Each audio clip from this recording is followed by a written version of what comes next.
Yeah, and for all other questions, we'll just fire them in the chat. Okay, I'm gonna move some of this stuff around here. So today we're gonna be doing, well, I'm gonna show you what we're gonna be making. We're gonna be making this. Stop video. There we go. Okay, so we're gonna be making this. And I created this the other day, and I was looking at like inspiration in terms of photos that I didn't find were like over the top. And this is a good example of a pre-existing image, and adding some certain effects to it to get a really, I think, an attractive but a very different tone to it. Like this image has a very different tonality to it, and I don't mean in terms of colors, I mean in terms of the setting is changed pretty significantly from the starting image, which we'll show you today.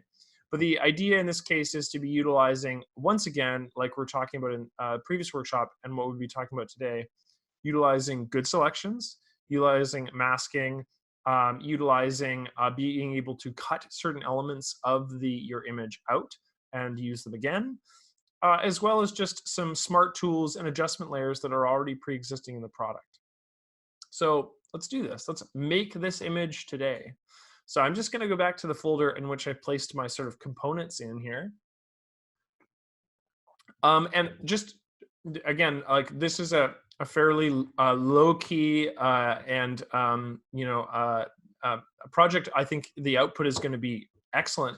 But if you have any questions in regards to anything that that is tangential from this is a good space to ask those. I'll do my best to answer them as well.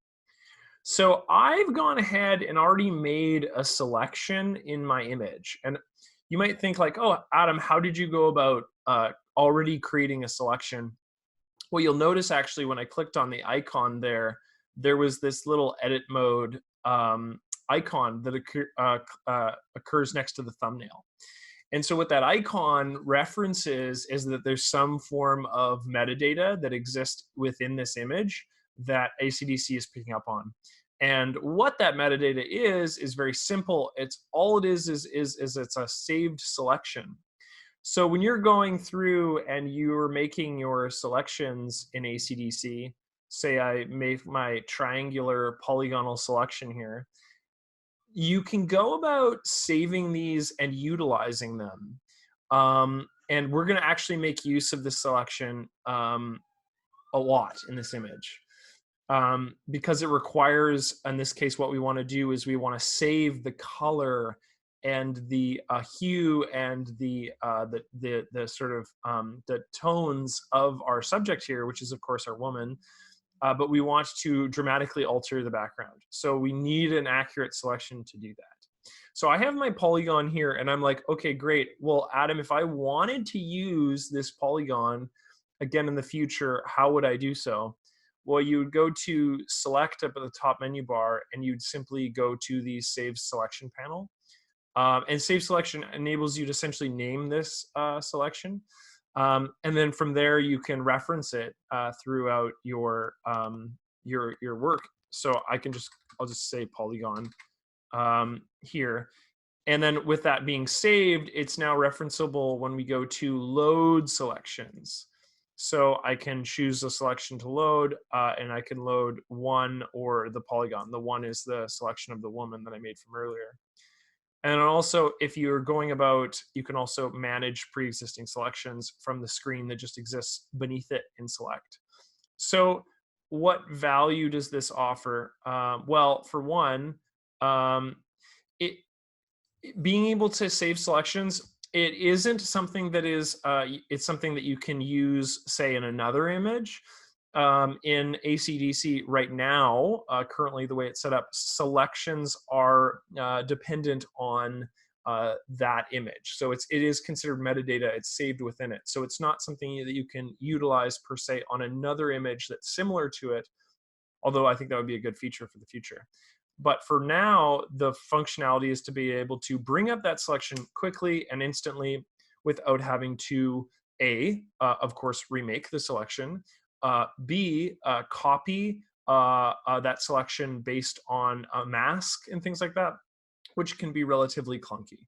So let's deselect because we definitely don't need this triangle. And what we do need is we need to get that selection of our subject here. So here's what we have. We have our selected subject. Now, I made this previously. Like I said, I just went through with a little polygonal selection tool, and I made a really rough selection. Now, I do want to make this, I want to clean this up a bit, so we're going to clean it up now.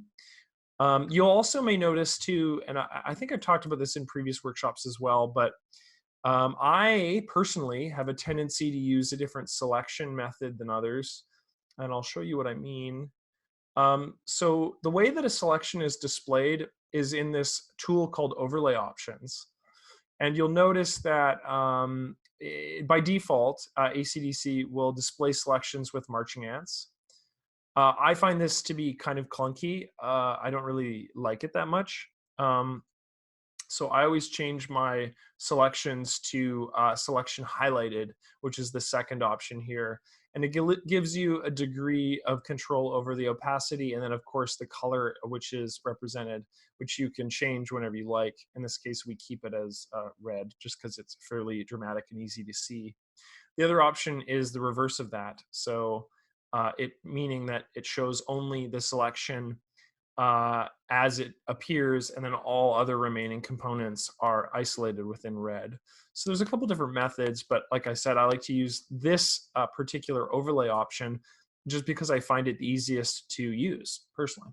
So one of the nice things about having a selection, and as you see, as we zoom in here, you're going to see some sort of frillings along the dress. We don't need to capture these stray hairs or anything like that, but one of the nice things about having an active selection is that we can add to it.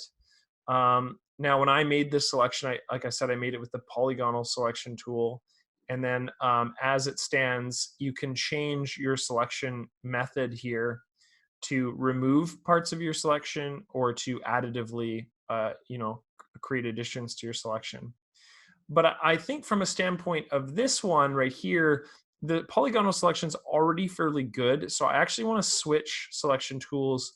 So I'm going to go over to the brush selection tool, and I want to just pick up some of these elements like you'll see around the hair here where it's like way too angular and sharp. Like we don't want that. So, and then I'm probably going to turn the smart brushing actually off for, well, actually maybe it'd be good. Let's give it a shot.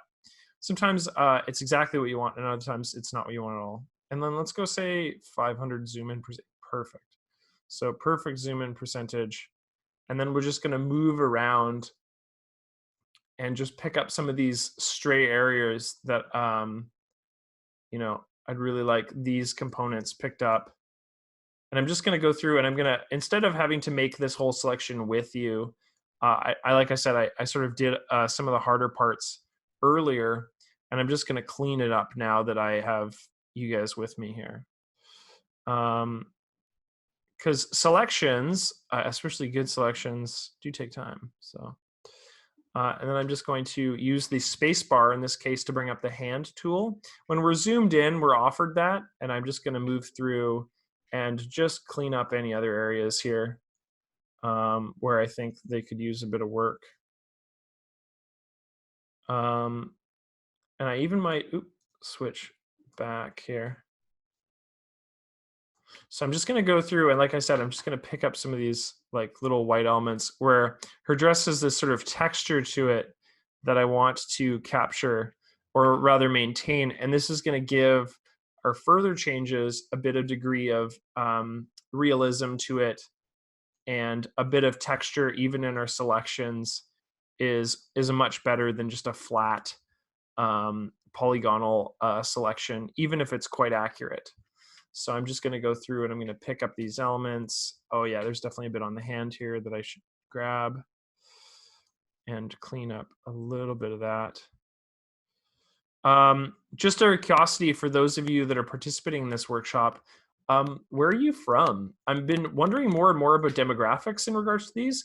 I know that we have a fair amount of German users, or English-speaking German users, as well as lots of Americans and Australians. I'm just curious where some of the of you people are from.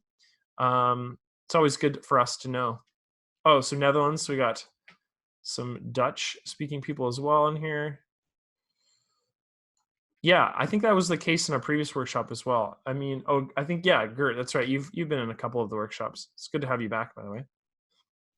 Switzerland, Texas, awesome. Yeah, it's really neat. I find to see, like, again, we have so many different users from all across the world, and we do, you know, like, for the size of application that we have, like, we do our best to provide language locales. For and it is surprising to see how many people utilize that. Lots of different softwares, like, I can think of Affinity as an example. Like, they don't offer it in other languages. So not that necessarily people who are participating in this workshop care about what languages it's in, but it's always good to. So I'm just going through and I'm just cleaning up any final elements. Again, this is pretty subtle. We'll probably end up needing to fix a couple elements post changes, but New Jersey, Michigan, awesome. Also, for any of the American audience, participating during Super Tuesday. So thanks for tuning in. Okay, there we are. So I'm gonna finalize it there. I think that's all the major elements of the fringes along the dress and hair that I wanted to get. So with that active, I'm actually gonna, let's see if we can overwrite our pre-existing save selection, or we could just update another one as well. So I'm going to go back to save selection, and let's see if will prompt us. So we'll go woman selection 2 as an example. We'll save it, and then it'll give us a prompt in a second here to show that it was saved. And let's double check. Awesome, cool. So now we have that if we need it. Okay, so let's start going through the process of actually making some changes to this image now that we have a good selection. So, a product, or rather a process that I really like to get in the habit of doing is always duplicating our start image. And this just gives us an additional copy to work upon. This, all we're going to be doing today is largely non-destructive. Excuse me. However, it's always good to get into the process of copying or duplicating our base image so that we can work with those if needed, or again, make further copies. The next thing I'd like to do is I would like to make an inversion of this selection. And we can do that a couple different ways. We can go to select and we can go to inverse, or if in the case we're working with adjustment layers, we can invert them from adjustment layers. So I'm going to do that. And in fact, actually, the very first adjustment we're going to make is that of vibrance. So I'm going to make sure that my layer 1 copy 1 is selected here, and then I'm just going to click on vibrance. And so what that does is it provides us with a mask because we've made a selection. Now, if you just, without having made a selection, click on your adjustment layers there, the content of this mask that is being applied to this vibrance thing here, or this adjustment layer, would just be white, meaning that, well, let's show you. So if we just add an adjustment layer without a selection, the content is white, which means that the changes on that vibrancy layer are universal. They're being applied to the whole image non-discriminatorily. So that's the case. Versus in this case, a part of our image which has been selected is going to be represented in the aspect of it that does receive an alteration. So if we dramatically, oh yeah, that's definitely what we want to make her look so sickly and or gnome-like in this case. But so when we increase that, and if we reference our vibrance mask, we're shown a couple things. We are shown a black background in this case, in this little mask preview, and then our white subject, which has been the subject of this case of our selection process. So what does that mean? Well, in this case, it means that the black is not being affected by the vibrancy adjustment, and the white is being affected by the vibrancy adjustment, which coincidentally, is what we want to invert. So when I was mentioning that you can invert it previously while you're going through the process of making a selection, well, after you've applied that and it's being applied to a mask, you can simply invert it by clicking on the mask itself. So you'll notice that if we click on the tool icon that appears to the left, you'll see the vibrancy adjustment erupt here and show at the bottom, versus if we click on the actual mask itself, it gives us the mask tools, which have a couple different tools that are listed here.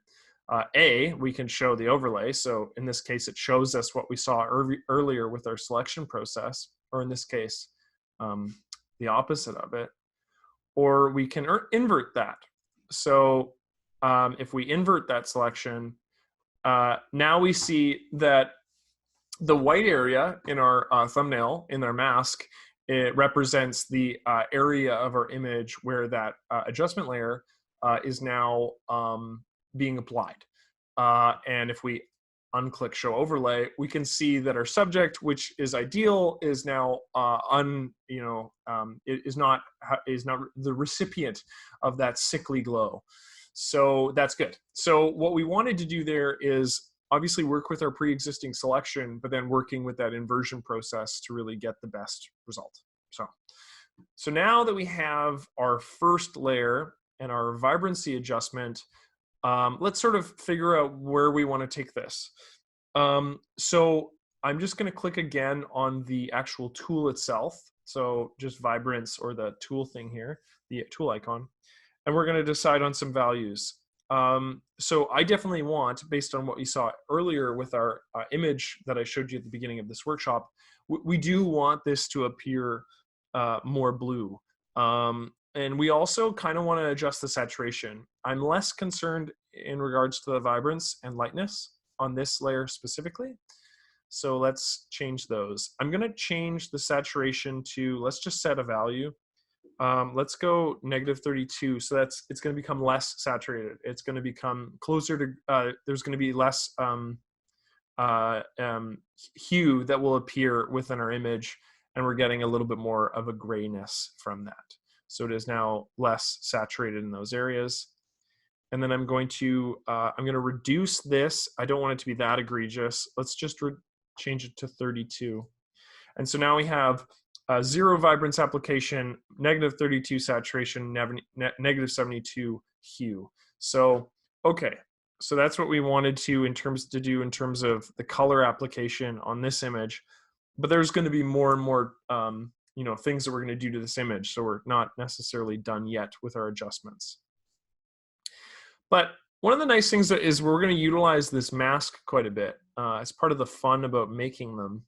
So if we want to add another adjustment over top of this to further tweak the color and that sort of thing, why don't we go ahead and add a photo effect, being already a sort of pre-made effect within ACDSee. So I'm going to utilize this tool, and photo effects are, you can control the opacity and the blend mode of, and then it also gives you some control in regards to the different styles of photo effects. I would say on your own, take a look at some of the photo effects that are available within ACDSee. Also note that adding color LUTs often are very similar to the effects of photo effects in this case. So you can make your own color LUTs utilizing adjustment layers, or you can download pre-existing color LUTs that are on the internet, which are freely available online all over the place. So, but in this case, we're just going to use the pre-made ones that ACDSee has supplied. And I'm going to choose the process filter, I believe. Yeah, we really want to emphasize that sort of cyan appearance, that film of like that feeling of you're looking at processed film. But I don't want it that egregious. I want it to be quite a bit lessened in opacity. So I'm going to reduce the opacity of this photo layer. I'm going to say 32. And so now we're pulling again, we're going to grab some of those greens and we're going to re-emphasize those within our image. But one of the things we're missing is we don't, again, want to be, we don't really want to be affecting the mask, or rather we don't want to be affecting our subject here. So we're going to utilize our previous mask on the vibrance layer and then apply it to the photo effect layer. Let's take a sip of tea here. So this is super simple. You can just right click on a mask and it gives you that ability to copy the mask itself. Note that there is a difference between copying and pasting a mask, which I think we can illustrate by just right clicking on this layer. And if I just go paste, yeah, it's truly just going to paste that mask, which is what we don't want. Although that does kind of look interesting. I'm just going to discard that and remove it. What we actually want to do is have our thumbnail selected here and then paste it as a mask in this case. So that's going to paste it's going to exclude our subject that we made our selection with from that photo effect application. So that gives you that sort of feel. Okay, next, let's look at some other tools we have. I think one of my more recent favorite tools, especially when it comes to composition images, has become split toning. Let's add a split tone effect to this and we can talk about it. So split toning is now at the top of our layer panel. So when we adjust these values, they're going to apply to the pre-existing structures, the conditions that we've made basically underneath of them. I'm really excited about split toning because it gives you some like really interesting control over adding colors to areas that wouldn't have the colors in a way that I think is quite subtle and useful. And I think split toning in the past, I know that Alec has used to describe it in one of his videos. He was talking about using it to give like a cool, almost like film noir-esque appearance on his image. So he was using it in a creative way and not necessarily in a way to adjust or compensate for issues in the image. I mean, he probably wouldn't be compensating for much because he's a pretty talented photographer. But from a standpoint of using it creatively, that's how we're going to use it here. So right off the bat, let's split tone this. I'm going to change some values here. So what I think I want to do is I want to change the color, or rather add colors to highlights and add colors to the shadows. So let's increase the highlight saturation. Let's increase it to, I don't know, 10 or 13 or 15 or something like that. Let's just go there. And then what we're going to do is we're going to drag the highlight category, in this case, from the like red section. And as you'll see, as we draw it further forward, you can watch the highlights, which were traditionally, in this case, these areas where you see the gray and these cyans here, you're going to see them sort of gain that color. And I think what we want to do is add like a turquoise right there. So we've really deepened and cooled off this image in a way that I think was much more customizable than using something as simple as, in this case, the white balance tool. So we're getting a little bit more a manual use out of, in this case, split toning. And then next, let's adjust the shadows, and let's really adjust this. Because again, we can, if we don't like anything we see, we can always reduce it with opacity or adjust the values. And then I think what we're going to do is we're going to bring this right into the blue category. So I think I want about 10 more than what we had here in our highlights. So we're really gaining a lot of blue out of that adjustment. I like the colors here. I think there's a slight gradient there that you're getting from the highlights to the shadows, but they're just a bit strong. So what I'm going to do is I'll reduce the opacity here so we can get a bit of that saturation back. And let's just have a look at the before and after so far. Yeah, so again, we're trying to make the colors more homogeneous, and currently it does have a bit of a necessarily like a bit of a spooky quality to it. But what we're getting out of that is we're really isolating our subject and trying to bring in, and again, we're going to work with a couple different files in a moment here to get a really different appearance in that image. Okay, so are we happy with, let's say 48 opacity on that one? I think that's fine. The other thing I want to do is I want to draw attention to the subject here. One thing I do want to do though is I also want to, before I forget, copy and paste that mask again. I don't want that to appear. Yeah, there we go. I don't want I want to have that subject still maintain some degree of natural lighting. But the background is still way too prominent. Like we want this to have a dreamlike quality. We want this to have a sort of like a like almost like a misty rising off of the top of the water quality to it. And in order to get that and to draw again more attention towards the subject, we really want to use blur. So I'm going to blur this image, and I'm going to click there, and then we'll adjust the values. So I think once again, we're going to be utilizing opacity here as well, but let's just reduce it until we think it's a comfortable amount. So I think maybe right there where we still maintain a bit of the integrity of the detail in the background. And again, the focus is going to be on our subject here. So let's once again, paste that mask on here. And let's address some of the issues here, because currently we've blurred out our subject, but there is something that is in the same vertical distance as our subject. Pardon me, and that's the tree that exists beneath her. So we haven't painted anything onto our mask yet, but we're about to.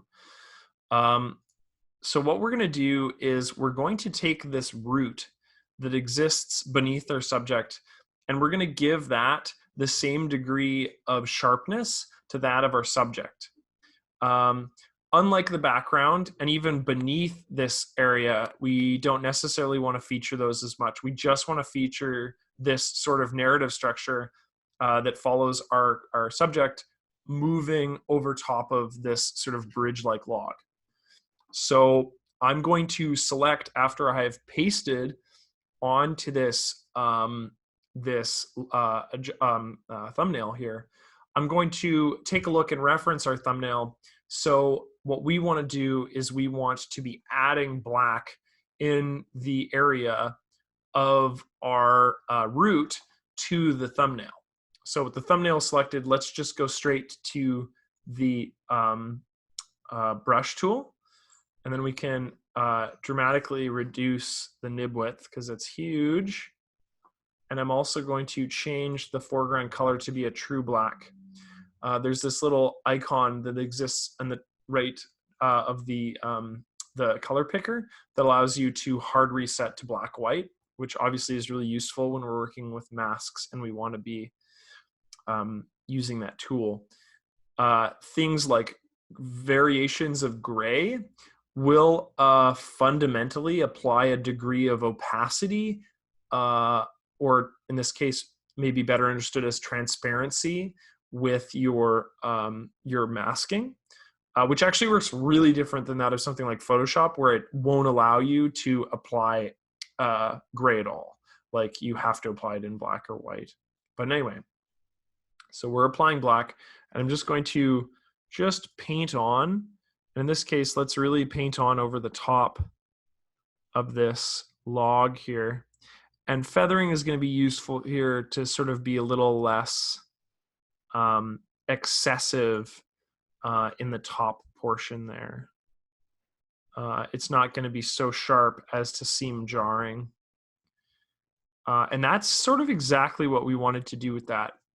If we now reference the thumbnail, you can see that the thumbnail has been adjusted to incorporate that black component that's just underneath our subject here, which does look like what I intended. So I really want to draw that out of the background and really make it pop. And I think by sort of blurring out our background and dramatically changing the colors of the background too, we're really getting that appearance out of our image. So I think we're comfortable with that right now. What I would like to see though is I would even sharpen this because I think we can get a little bit more detail out of the top of the log here. So why don't we add a sharpen layer, adjustment layer? And we definitely don't want this to be a universal application, which currently, as the thumbnail would suggest, this sharpen layer is being applied to all elements of our image. Because white means it's turned on and black means it's turned off. That sort of defeats the purpose of having a blur layer. So let's instead right click on our thumbnail, and what we're going to do here is we're going to set this mask to black. So that's going to functionally turn off this effect, the sharpness effect, but that gives us the ability to paint on the very same that we did of the root here. So actually what we can do is I think we might even be able to steal this this sort of selection, this mask, by right clicking on it and copying. And then we can actually, I think, paste this mask to sharpen. And if we want, let's just invert it to gain that effect. I would say a couple things. Again, this is really has the intended purpose on the log here. The log looks great. I would say I would reduce this effect over our subject. Let's take a look at our image without this. So in order to do that, I can just hide it by clicking this eye icon next to the sharpen layer. So you can see quite a bit softer, especially in and around the log. Let's zoom in, have a look. There we go. And so with that application, we're gaining, yeah, and it's adding a lot of noise, which is intended in this case to that log. So I'm going to zoom out. And I think what we're going to do here is I'm going to use the brush tool, okay? I'm going to have it set to black, but I'm going to reduce the opacity to, let's say, 25. Okay, so a quarter opacity. And let's just brush black over top of our subject here. And you'll see that if we look to our mask, that now appears as gray.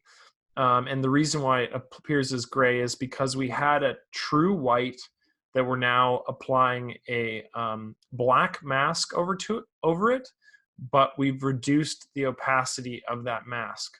So functionally, how it's affecting this layer is really interesting. It's choosing an intermediate between full on and full off.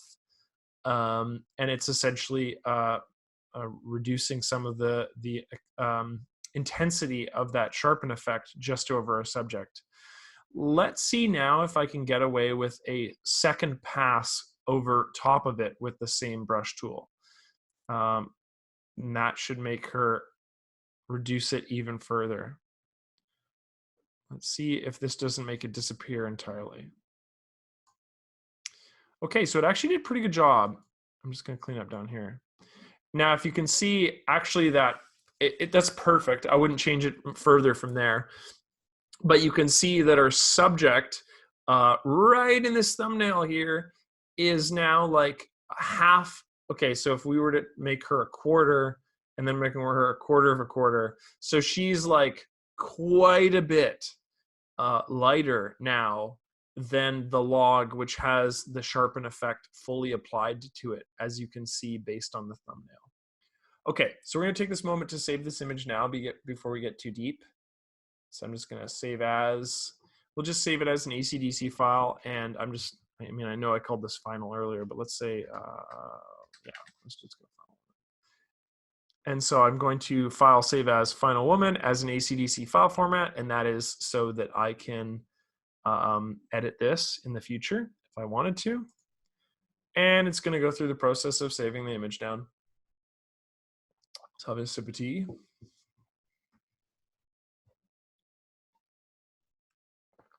Awesome.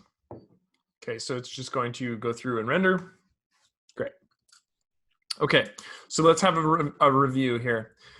So basically, this layer doesn't even matter. This is just our copy layer. This is having nothing applied to it because it exists underneath a layer that already takes up the full amount of space here, and is visually what we're sort of seeing as the precedence. But as we go down, we can see that we've added a sharpen layer, a blur layer, a split tone, a photo effect, and a vibrancy layer. Now, if we get rid of any of these layers, you should notice a significant, difference in the effect of the image. So these are, like I said, quite cumulative. It's actually, blur I find is the most jarring, especially when you remove it. It almost seems like I can't imagine it without it now. That's the funny thing about making composition images too. You like look at the original and then you look at what you have and you're like, oh man, I can't imagine this without these adjustments. Okay, so we have all these things, are great, blah, blah, blah, but there's some inherent issues with our image. And one of the issues that I think I am probably most concerned about right now is that there is very little visual dissonance between the log and what appears underneath the log. So what I mean by that is I'd like to give more of a pop-out experience to the log. And I would like to do that, and this is going to seem really silly, but by actually painting on black underneath the log.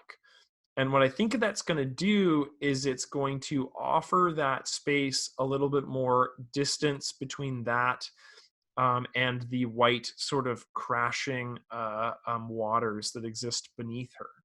So bear with me. I added a blank layer by just clicking on the plus button right here. And what I'm going to do is I'm going to make a selection of our log. So I'm going to go to the brush selection tool. 100% we want the smart brushing turned on. And we're going to want quite a bit bigger than that to select that. So let's increase the feathering and the nib width, and that's what we're after. So what I'm going to do is I'm just going to start the selection down here. Oh, you know what? So we can move this selection onto our layer 2 afterwards, but I've started this selection on our layer 2, which is interesting because there's no content in layer 2. So there's nothing really for smart brushing to cling to. You'll notice that it's being fairly indiscriminate with its selections. And that's because I'm literally selecting a layer that has no content. So I goofed. What I want to be doing is working on layer 2, but first making our selection on layer 1. So with layer 1 selected, and let's just start, there we go. That's going to look a little bit more realistic. You're starting to see the edges fray where the log is here. I'm just going to go through and I'm going to select the log underbelly here. And we'll clean it up afterwards here. But that's sort of what we're after.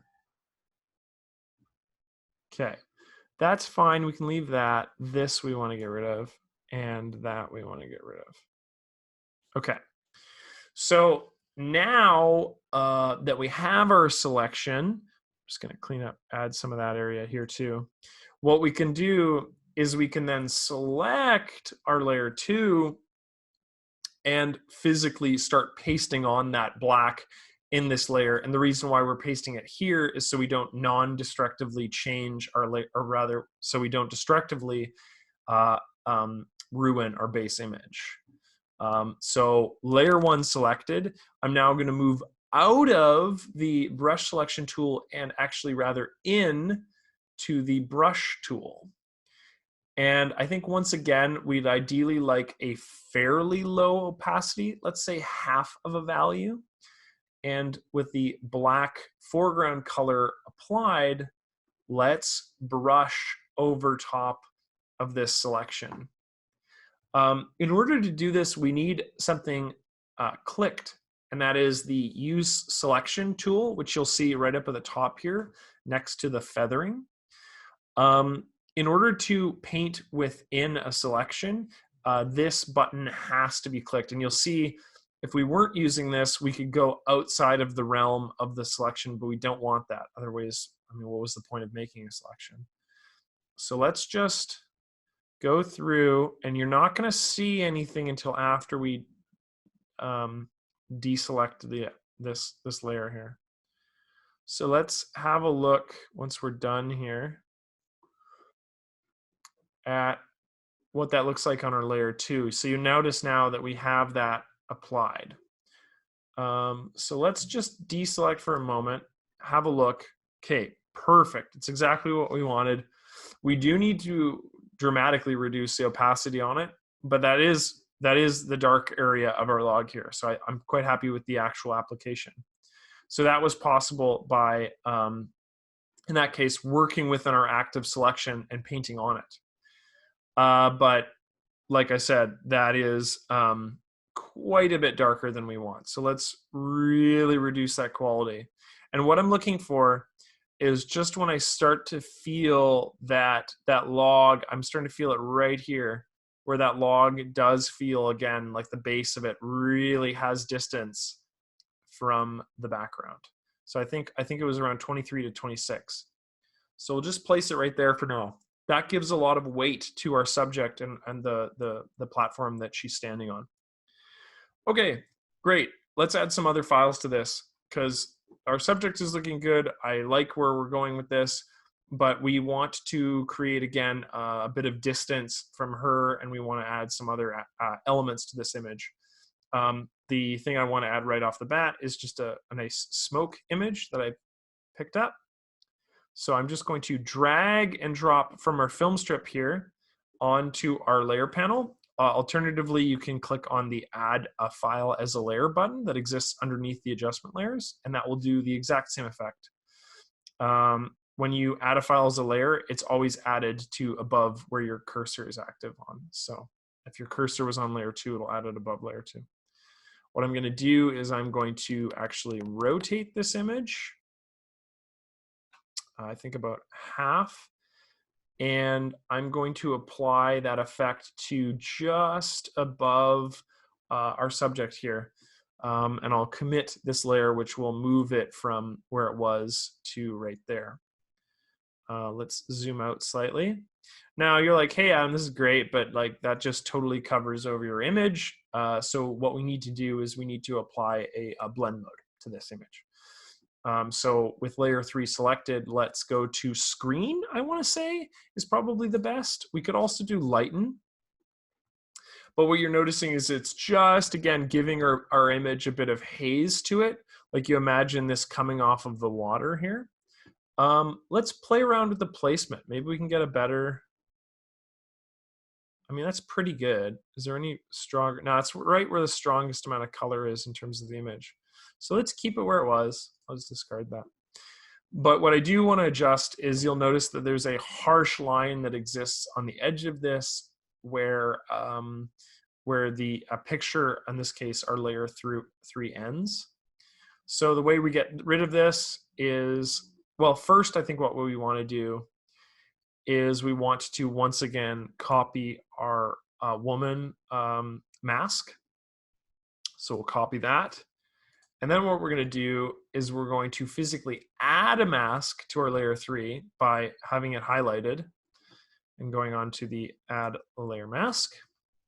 And then what we'll do is we will right click on the mask to then paste our subject on there again. So what is that adding? So it's adding, so we have our background layer, we have our subject, we have our log, which is sort of the visual emphasis, but then what we're doing is we're sort of placing that mist layer in between visually our subject and the background. I'm still not perfectly happy with this though, because what I want to do is just sort of erase a little bit of the issues that you're seeing down the bottom here. So I'm going to click on our brush, and what I'm going to do is I'll dramatically increase the nib width, and we're just going to paint on a little bit of a black down here to just give it a more gradation between the haze and our other image, because it was quite sharp a second ago. So that's fine. I'm happy with that. Let's add our third, or rather our second image to this file, and that's another smoke image here. So I want this to be placed in a sort of different locale on our image, and that is, I would like it at the base of the image. I'll probably reduce the size of this too. This is quite large. Yeah, that's sort of where we want this ideally. And again, this looks really egregious, but when we apply a screen and sort of slightly reduce the opacity on that, you'll see that we can sort of get a lot out of this smoke. Okay, that's too much. It is too much. I do like where it's placed, maybe slightly lower. But what we do need to do is, with this second smoke layer, what we need to do is we need to copy, once again, our mask and apply it to that mask. So I'm going to copy again this mask that we had from earlier with our subject and the log now. Okay, I'm going to click on our layer 4, add a mask, and then right click to paste that mask. Okay, so this looks, it's good. It's just doesn't need to be applied on the edges here. So what we want is we wanted that mask to appear, or rather to not cover over the center portion where her feet lie. And what we do want is to have a little bit more gradation on the right. So with our layer 4 selected and the brush, I'm going to swap to a white brush. And what we're going to do is we're just going to bring that haze back into the right and left-hand portion of our image. And I think we're comfortable with that. I would like to, again, I want it to be sort of dismissed in the center underneath her feet, but not too much so. You can even just tighten that up by adding a couple dots, and that's really going to blend those two things nicely together. So I'm happy with that. So we're just trying to give a little bit of distance between our subject and some of the aspects of our image here. We're kind of getting a lot of vertical distance with our image. What else do we want? I think we need a vignette, because a vignette is really going to focus in again on our subject. We're going to need to tweak this vignette for sure. So let's do that. Yeah, and now let's think, where is this best placed? So if we just take our vignette and slide it, is it look better beneath those subsequent layers, or does it look better above those layers? I think it still looks best on the top layer. Partially due because we get a little bit of that smoke to sort of, we get a bit more sort of contrast in that area as well. But it just gives our image a nice round feel, and again draws the attention into the front or the center of that image. There's two more things I want to do with this layer. And I think what I'd like to do is add a gradient that adds a secondary color into this. When we went through the process of our photo effect and also our vibrance layer, we sort of removed a lot of secondary colors from this image. And now I want to add one in, but I want to add a very different color in. So I'm going to add a blank layer like I have here with this layer 5. And I think what I'm going to do is I'm going to go to our gradient tool, and we're going to change the foreground color. So I'm going to change the foreground color to kind of like a pink, and let's change the background color to a white. And let's apply that gradient as a linear gradient, and let's see if we can apply it right here. I don't know if I want it right. Like, I definitely want to reduce the opacity on the actual application itself. And then we're going to further change that when we go to commit this layer. But I think I kind of want it coming from that direction. And let's commit that layer. And then let's change the layer blend mode to, let's see if we can get a similar effect with like soft light.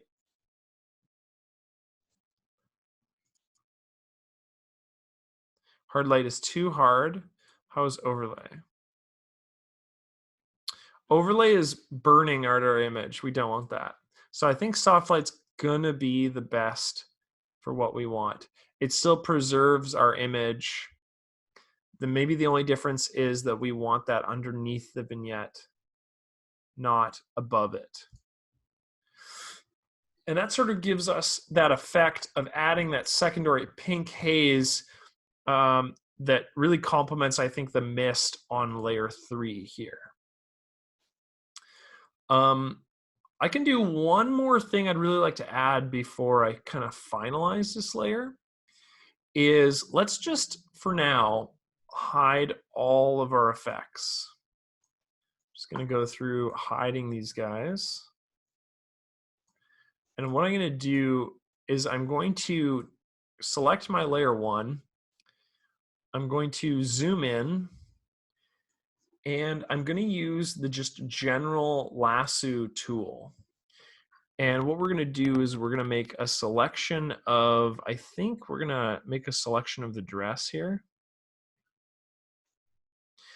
And we're going to copy that, and we're going to paste that. Much like when we copy and pasted the mask, that's going to apply it to this layer here, and it adds it on layer 6. What we're going to do with this, I think I'd like this actually more as a, oh yeah, big time. I'd like it maybe more as a polygonal selection. Yeah, let's do that instead. I think this one was a bad selection. So I'm going to discard that, and we'll just get rid of that layer. I'll go to the polygonal selection tool instead of the lasso selection tool. And let's just take this section. We'll make like a big selection, one that I think is usable. There we go. Now we'll copy and paste that instead. So what I want to do is slightly rotate that. And let's see if we can place this in a way that will add to our image. All I really want to do is extend the appearance of her dress to give it like almost a billowy quality that she's like walking with purpose. And I think we're going to do so by placing it right there. Now, there's tons of problems with this right off the bat. The first problem being that, well, if we look at it, we've got this kind of glass object that appears like a mosaic on the left of her. So we need to get rid of that. So what I'm going to do is, with the layer 6 selected, I'm going to make a polygonal selection around her. And unfortunately, we can't use our previous selection for this because our previous selection didn't include this component because we've added it. So what I'm going to do is I'm going to make that selection, and then you guys are used to this. I'm going to erase over top of layer 6. So I'm going to select the erase tool. You'll notice that once again, we have that icon saying use selection, which is intended we want to erase from within that selection. And we're just going to tighten up the feathering, I think, to get rid of this. Now, I can't mask away this section, and the reason why is because, well, I could if we added a mask to layer 6. But right now what we're just doing is we're straight up erasing it from our layer 6. So the change that we're making right now is very destructive. Okay, that actually looks pretty good. I'm not even saying, there's only this one area right here where I'm really noticing that the placement of it, you know, which is amazing. Oh, now I see it more. Okay, you really got to get rid of it to see it. But if we zoom in, what we can do is we can see that there's that line that appears where we've placed our image. And we can blend that by, let's add a layer mask. And let's just go to a black layer mask. And let's just do our best to sort of blend that out. Oh, well, okay, we need to be not an eraser in order to do that. We need to be in the brush tool again. So let's just blend that out. This might actually look worse than the intended application itself. And I think that might just come down to the fact that it's not, ooh, you know what? Let's go back on the brush, and instead of having a feather, let's have no feathering at all. I think that might help. It already does look pretty good. It's kind of amazing. It's just these areas right here that I find that are obviously visually quite staggering. Oh yeah, that looks better. If we can even just do this, where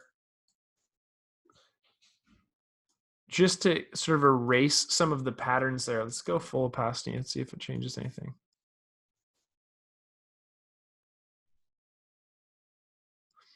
And get rid of that as much as I can. That is an area where you'd probably want to blend right there. Okay, so it's up though. But in essence, all we're doing is we are adding on a section to this dress here. And then when we go, you'll notice that as we go up the line and we start adding these effects back, that area hasn't been included in the effect itself. So in order to accommodate that area, what we need to do is add it essentially to our selections.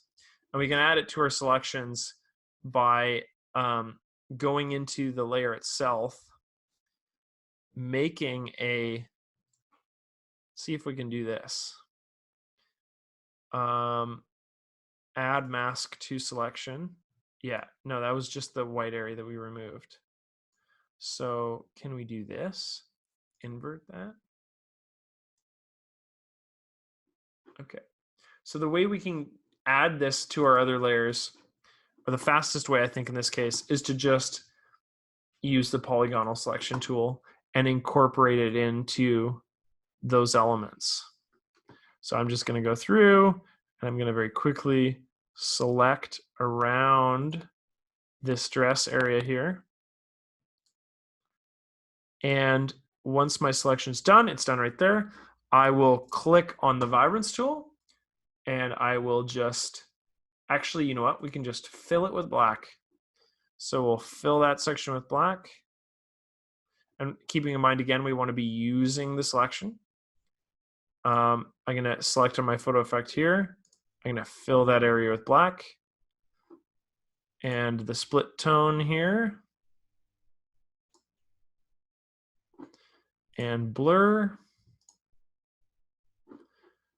And let's do layer 3 as well. And finally, layer 4. And let's see if we missed anything egregious here. That sharpen layer. So we can go through and we can manually add that as well. I'll just brush that one off.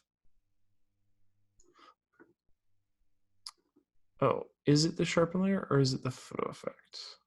Let's find out.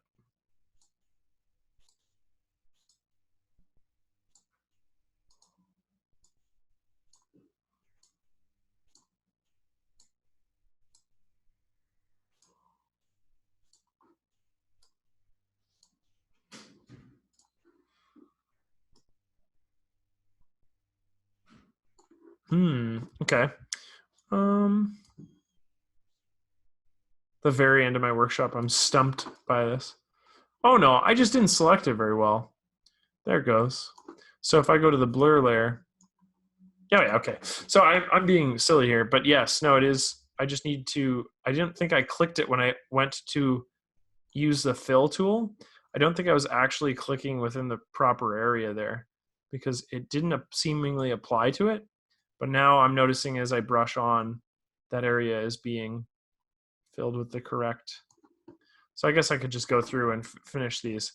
Ultimately, I would fill up those areas, and then what I'll do using movie magic here would be obviously to go back to the original one where I had showed you that you can go through and fill up those different sections there.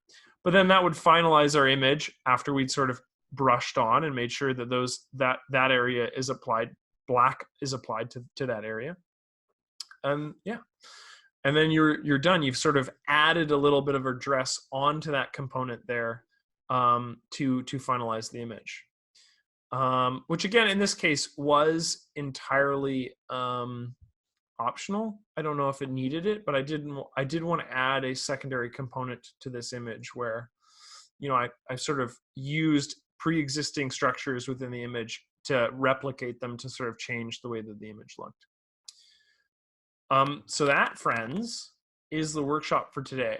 Again, really what I wanted to sort of focus on more was just like subtle pre-existing adjustment layers. I really wanted to focus on some of the more petite, subtler aspects of making selections, be that, excuse me, being able to copy and paste masks, in addition to when we had active selections, utilizing those buttons to work within the active selections when we're brushing on sections.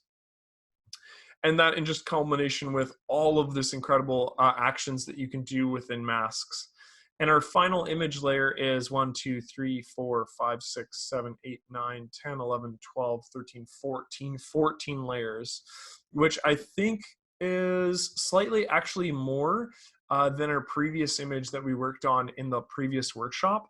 However, these effects, you know, in comparison with those are quite a bit more subtle. You know, yeah. So that concludes this workshop today. That's edit mode, that's layers, that's masking, that's all that cool stuff. What I'm going to do is, once again, I'm just going to put my name, or my email, into the comment section here. And if you have any questions at all, this was a fairly low question workshop, which is great. I'm glad that people were attentive and excited about it. But if you have any questions at all, if you have any comments for me, if you have any curiosities in regards to like what ACDSee is up to, or if you have any suggestions for features, please email me. I try to do my best to get back to absolutely every email I get. And to send off obviously those features or critiques and things like that to the developers or to their respective places in our company. Eric, thank you for saying that. I guess what I would suggest to that is we're going to go back to much more simple workshops very soon. This one was a long overdue look at adjustment layers, and adjustment layers and layers are the most complicated part of the software. So I haven't done it for about almost half a year, and I really wanted to take another dive into it for some of the people that were curious about how those functionalities work. But like you said, these are complicated things, and that's not always going to be awesome for every user. So what I'd like to do in the next workshop is to have a really good introductory and developed look at raw editing and our develop mode in general. So we're going to be looking at that. It's going to be a lot more accessible for more users. Yeah, so stay tuned for that one, obviously. That one will be later on in April. And I'm looking to get the website updated ASAP with that so that people can sign up for it. But yeah, so like I said, please email me. I'll get back to you as soon as I can. And yeah, George, and for other of those, if you're new to the software, this was a fairly in-depth workshop, like I said. We have tons of simple, like, introductory episodes in regards to manage mode and photos mode and develop mode and edit mode that don't even talk about the complexity of what we discussed today. So what I would suggest is, please, please, please, if you are new to this software, go to our YouTube page and watch some of those workshops that we've done that were intended for, like, introductory users. I've personally done tons. Like, I've done, it must be now like 6 or 7 introductory series for ACDSee. But my point being is that we're doing them again. I'm going to do another introductory to manage mode, another introductory one to develop mode, and another introductory one to edit mode as well. So those workshops will exist for you. Like, stay tuned. But if you feel so inclined, go to our YouTube page. I'll grab you the link, because they all exist already. I mean, these are ones that I do relatively frequently. And part of the reason why I do them so frequently is so people can ask questions. So yeah, part 1 of the series will be on YouTube today. I'm going to be uploading it today. So Larry, I'll follow the link here I'm about to give you guys. Let's do ACDSee YouTube.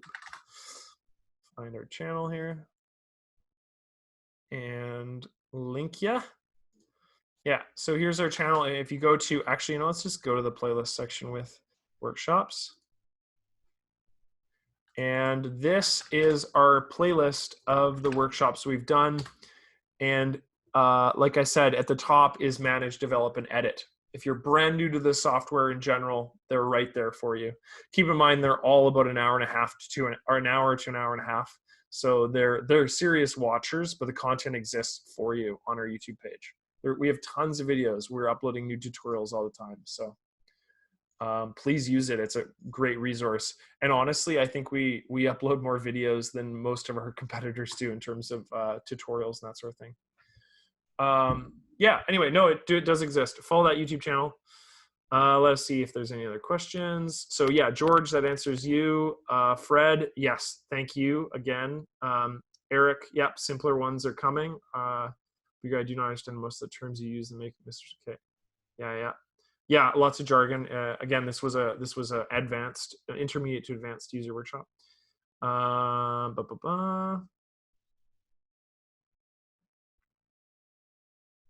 Feature requests. Can we have the FYLE type indication in the film strip and edit mode and develop mode as the same case as in the manage mode? Oh, file type. Can we have a file type indication in the film strip? Oh, we were talking about this last time you were in. Yeah, can you shoot me a message, Gert, over email? Because I do remember having this conversation with you. If it wasn't last time, let me, shoot me an email and I'll forward that to Mark, our head developer. Because that seems like a very realistic, very easy, easy thing to include. It's just it's like a column in that case where you can add it. But anyway, I think that's going to be it for me today, friends. I really appreciate you sticking around and watching. Like I said, you have my email. It's aprice@acdsystems.com if you have any future questions. But yeah, we got another workshop in April, and it's going to be on content that's going to be a little bit more easier to understand than, like I said. So look forward for more introductory content coming up in April. Thank you so much. Thanks, Helen. Thank you, Ed.